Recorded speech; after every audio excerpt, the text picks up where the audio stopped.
dadka farxadda waxay ka raadiyaan balaayiin milyan iyo kumanaan in ay helaan si noloshooda gawaari guri gabar qurux badan caruur iyo waxyaabo kale oo noloshooda markaa ku taxalluqa inay helaan laakiin daraasado la sameeyay iyo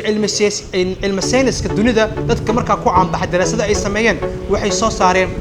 ereyga farxadda la yiraahdo lacag kaliya kuma xirna ereyga farxadda la yiraahdo lacag kaliya kuma xirna haddana islaam farxaddu waxaa inta badan ku wanaagsan in laga raadiyo cibaadada laakiin markaan ka hadalno waxyaabaha markaa caadiga ee cilmi saynisada ay ka hadlaan farxadda kuma xirna lacag kaliya waxaa la sheegay 4 qodob oo haddii qofka uu ku dhaqmo uusan u baahnayn lacag 20 milyan farxadda ay ku siin lahayd kuma siinayso qodobada haatan aan ku sawdo tusaale markaa lagu siiyo lacag 20 milyan guri aad ka iibsato aad ka guursato ganacsi aad ka furato waxaa laga yaabaa maalmo kadib inaad caadi ka noqoto aad la qabsato 20 milyan isoo muhiim kula ahayn waxa ka horeeyay lacag ka badan inaad raadiso ka farxad kuma aha laakiin farxaddu waxay noqon kartaa joogto marka qodobada aan ku sawdo aad isticmaasho maxay tahay marka qodobka ugu horeeya oo aan soo qabanayo markay tahay sheekooyin qodobada aan ka shaqeynayo waxay noqonaysaa saaxiibada iyo qoyska dadka ma fahansana laakiin ogow saaxiibkaaga ama qoyskaaga waa farxadda ugu horeysa qodobka ugu horeeya aan soo qabto waxa uu noqon doonaa saaxiibkaaga ama qoyskaaga nolosha qof walba nool saaxiib oo uu leeyahay haddii ahaanad haween ama qof ragga qoysna waa uu leeyahay waxa ugu horeeya farxaddaada saaxiibka samaysanaysa ka fiirsa marka inta badan inkastoo ereyga xanta uusan wanaagsaneyn balse qof walba qof uu ku xan yahay ama ku sheekay yahay noloshiisa waxa u gaarkana u sheegtaa ama saaxiib qaas waa qoyskiisa sidoo kale haddii qoyskaaga saaxiib wanaagsan hesho qoyskaagana wanaagiisa uu saramaro adiguna aad ka keensato nolosha farxad baad ku helaysaa marka waa muhiim saaxiib iyo qoys inaad heshaa awalan taa ayaa farxad ugu horeysa labo muxuu yahay qodobka xiga qodobka waxa xiga uu yahay oo aan soo qadan wuxuu yahay ereyga leeyahay cafis Allah yaa nasiib leh oo dabiicadiisa ay ka dhigi kartaa mid marka mar waliba ku dhiirida qofka inuu cafiyo dareen gooni ay leedahay cafiska qof walba ma heli karo laakiin waa geesi qofku wax cafiyo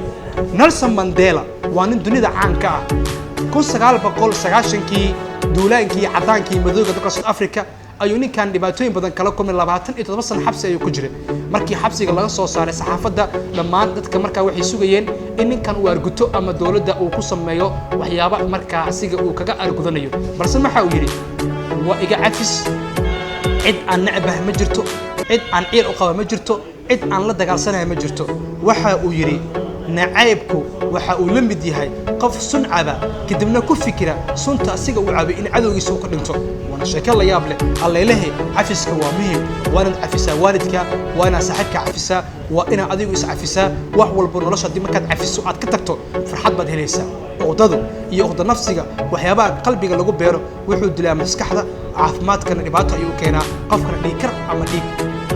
كرر أيوة قاعدة أمبلاد بريشر وحياة الله يقانو أيوة قاعدة هدي قفك أمر ولا بعلاش وكوا أيوة حمانته قفك كهاي وكدر هما مركز عفيسو أديكو بوس كده وناجي فرحت قاعد هليسا قلب كحي وحنا قدونا واحد بحنته محيته إن ده بحسه صدقات دي أهان لهاد عدي أهان لهاد إن تقف حوجة قصد قيسه وحول إن ده بحسه عدي أهان لهاد علمي كوجرة قفك إنه واحد بحيوه مهم قلب كحي محيته هاي وعن سوق قاعدة دونا هدي إنك واحد بحنته وحقيته هاي إن مرة وليبة نفط هذا عاد أقصى نفط هذا أديكو مجا على هذا حي غير على هذا حي ملا كسب بحضر لك أكورن نفط هذا أقصى محيته هاي وأنا أكت هاي مركز وحو نكسن وحو ياي نفط هذا أقصى النفط هذا ومهم صوب الحريرته مركز نفط هذا أقصته وحاتا يدوغانيسا مركز وحو نكسن ميسو نفط هذا أشك نيو وحو نكسن سميسي تلابه هرمر لا سميسي marka naftaada waxay ku sheegaysaa tilaabadii wanaagsaneed mid ka sareysa inaad samayso marka naftaada waa inaad u aqoonsataa waxa wanaagsan dadka qaar waxay yiraahdaan ninkan waa faan badan yahay rag isfaashay waa ra'is nuugta iyo sheekooyin kale faanka ma ahan ka babadiske qofka waa inuu mar waliba ogaada waxa uu yahay awoodada ogaaw naftaada horta kow ogaaw kadib ayaad helaysaa farxad laakiin haddii aad mar walba kalsooni isku qabin ama aadan marka naftaada waxay taa ogeen waxba heli maysid ma farxadda أكتر مركا كمان عن مد باخ كوها أو فرحة ويكاد إرتاه فرحة مركا كل وقت وأن نفط هذا مر ولي بقى دوجاتها وحايتها أما كورقبك نفط هذا أما قانسيجا نفط هذا